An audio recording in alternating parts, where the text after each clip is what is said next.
Hi everybody, this is Dr. Hina Davar. Welcome to Textbook Super Coaching.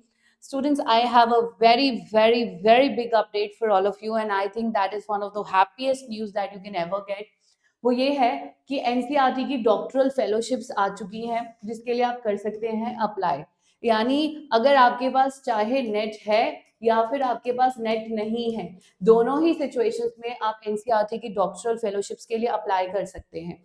ठीक है, ये basically NCERT के जो पार्ट्स हैं, National Institute of Education CIT, then आपका है Pandit Sundarlal Sharma Central Institute of Vocational Education, then you have RI जो आपके अजमेर, भोपाल, भुवनेश्वर, मैसूर और आपके शिलोंग में है। तो इन सब का जो ये एनसीईआरटी के भाग हैं, तो विद द एनईपी 2020 आपने देखा होगा, एनईपी 2020 के आने के बाद आपकी एनसीईआरटी को डीम टू बी यूनिवर्सिटी का दर्जा भी दे दिया गया है। तो बेसिकली यहाँ पर क्या है कि आपको अपना रिसर्च प्रपोजल दिखाना है, अपना रिसर्च प्रपोजल प्रेजेंट करना है, जहां पर उन यंग स्कॉलर्स को पीएचडी करने के लिए, जो ऑलरेडी पीएचडी में इनरोल्ड है, ऐसा कुछ इनरोल्ड है, ये कंडीशन है यहाँ पर, आपको उन स्कॉलर्स को जिनके पास अभी कोई भी स्कॉलरशिप नहीं है और वो स्कॉलरशिप चाहते हैं, तो वो प्लीज एनसीईआरटी डॉक्टरल फेलोशिप्स के लिए जरूर अप्लाई करें। ये एनईपी 2020 की गाइडलाइंस पे है। होगा क्या, आपको यहाँ पर फेलोशिप मिलेगी। आप जिस भी यूनिवर्सिटी से पीएचडी कर रहे हैं, कुछ फर्क नहीं पड़ता, आपको एनसीईआरटी फेलोशिप देगा अगर आप सेलेक्ट हो गए।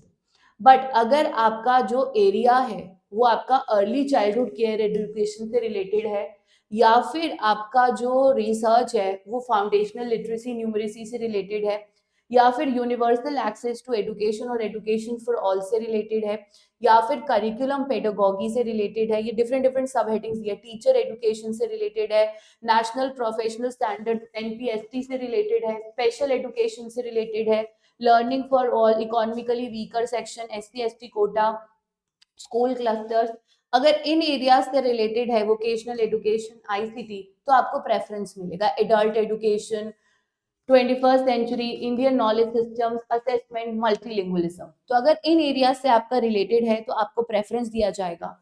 इन टोटल आपके पास होना क्या चाहिए, आपकी 60% से ज्यादा मार्क्स होने चाहिए ग्रेजुएशन पोस्ट ग्रेजुएशन में। आप इस समय एनरोल्ड होने चाहिए फॉर पीएचडी डिग्री, किसी भी यूनिवर्सिटी किसी भी कॉलेज में आप एनरोल्ड हो सकते हो। ठीक है, आपकी एज 35 ईयर से ज्यादा नहीं होनी चाहिए, और आप एससी एसटी ओबीसी हो तो एज पर जो एनसीईआरटी नॉर्म्स है आपको रिलैक्सेशन मिलेगा। ठीक है, अब आपके पास टोटल 10 फेलोशिप्स है। ठीक है, 10 ही बच्चों को मिलेगा। 10 में से जो 4 हैं वो आरआईज के बच्चों के लिए पहले से ही उन्होंने रिजर्व कर दी। 4 आरआईज है तो 4 पहले से रिजर्व है। ठीक है, अगर एनसीईआरटी को सूटेबल स्टूडेंट नहीं मिला तो ये वो फेलोशिप किसी को भी नहीं देगी, ये भी एक कंडीशन है। यानी आपको अच्छे से आना चाहिए, आपका प्रपोजल काफी स्ट्रांग होना चाहिए।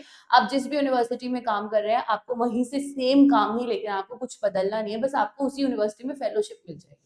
ठीक है, तो आप इनरोल्ड होने चाहिए फॉर पीएचडी और आपका कोर्स वर्क कंप्लीट होना चाहिए। तो ये एक खास मैंडेटरी कंडीशन है कि आप पीएचडी में इनरोल्ड भी हो और आपका कोर्स वर्क कंप्लीट हो जाए।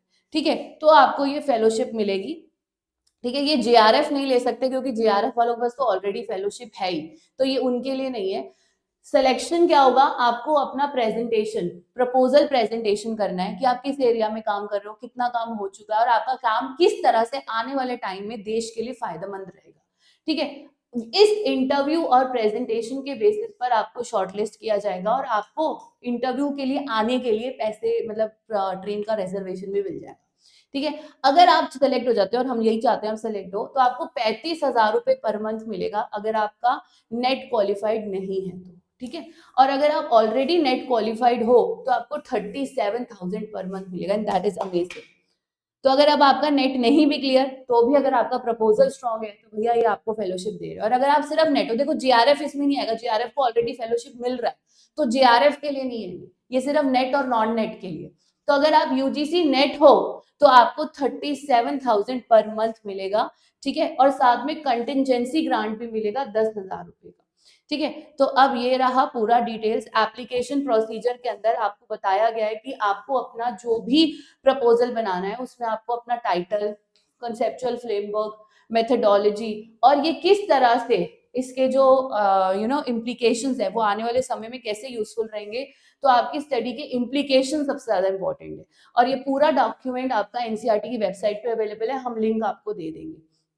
तो ये रहा पूरा फॉर्म, ठीक है, जो आपको फिल करना है। तो अब आप सोच क्या रहे हो, और आप ही के लिए खुशखबरी हम ले आए हैं।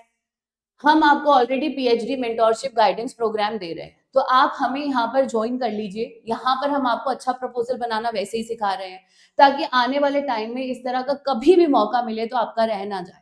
तो हमारा पीएचडी मेंटोरशिप प्रोग्राम इस वीक से स्टार्ट हो रहा है। लाइव क्लासेस मिलेंगी, जो हम आपका प्रपोजल बनवाएंगे, हम आपके मॉक इंटरव्यूज लेंगे और आपको अकेडमिकली हेल्प भी करेंगे। तो गाइडेंस और मेंटोरशिप आपको और भी यूनिवर्सिटी की फैकल्टीज को बुला के गेस्ट सेशंस के जरिए भी मिलेगी। तो प्लीज जुड़े रहिए और चैनल को सब्सक्राइब जरूर कर दीजिएगा। कांग्रेचुलेशन, ये बहुत बड़ी न्यूज है, प्लीज इसको जाइए और अपना फिल कीजिए अगर आप ऑलरेडी इनरोल्ड पीएचडी कैंडिडेट है। Thank you everyone.